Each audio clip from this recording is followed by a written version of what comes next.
For over a decade, big tech was defined by capital-light software. Scaling a product meant writing code that could serve billions of people, generating massive free cash flow while requiring a relatively small physical footprint. Generative AI is breaking that model. It demands massive arrays of specialized chips, custom cooling systems, and high-density buildings requiring an enormous, permanent physical presence. This chart illustrates the projected U.S. spending on this hardware. By 2027, Wall Street expects these infrastructure investments to surpass $1 trillion. American tech giants are no longer just building virtual products. They are now massive, trillion-dollar construction firms. This expansion is redrawing the map of the United States. Legacy tech hubs like California and Oregon are projected to see their relative share of the data center market drop by more than 50%. Generative AI workloads are so power-intensive that developers can no longer secure the massive blocks of electricity they need in traditional hubs.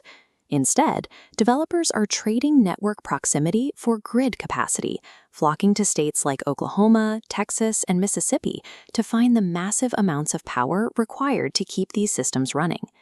Securing 85% of global data center development, the U.S. uses its domestic energy grid to lock down its lead in computational power.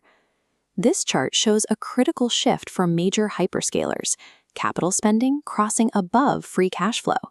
Spending more than they generate, they've moved away from self-funding, turning to the corporate bond market to lock in multi-year debt for these buildouts. AI-related debt now makes up approximately 14% of the U.S. investment-grade credit index. That is enough to make the tech sector a larger part of the corporate bond market than the entire banking industry. The tech industry has moved from being a self-funded outlier to becoming the dominant source of new supply in global credit markets. When a company builds a data center, those costs don't hit the income statement immediately. Under current accounting rules, the expense is delayed until the hardware enters service and begins depreciating. Right now, there is more than $1 trillion in AI hardware sitting on balance sheets that has not yet entered service. When those assets finally go online between 2026 and 2028, we'll see a massive surge in depreciation charges. Alphabet alone is projected to see its annual depreciation burden jump from $21 billion to $78 billion. These charges will likely cause severe margin compression unless AI generates enough new revenue to offset the cost of the hardware.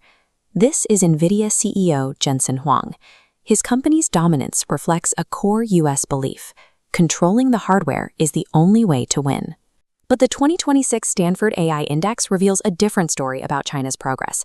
This chart shows the investment gap. Last year, the U.S. spent $285.9 billion on private AI investment, while China spent just $12.4 billion. Despite spending 23 times more, the U.S. only leads on model performance by a mere 2.7%. China is attempting to bypass the need for brute force spending by leaning into algorithmic efficiency, talent retention, and other infrastructure like industrial robotics. America's trillion-dollar investment isn't an inherent guarantee of victory. It is a high-cost bet on scale against a more efficient rival. By 2027, the debt used to build these centers and the massive depreciation charges will hit corporate earnings at the same time. If AI revenue doesn't grow fast enough to cover those costs, the resulting credit spread repricing could trigger a sudden freeze in market liquidity. Because AI debt is now a larger sector than banking, any tech downgrade would immediately raise borrowing costs for every other type of business. By placing AI debt at the center of the investment-grade market, the U.S. has tied the health of its corporate credit to the hope that this massive hardware gamble pays off.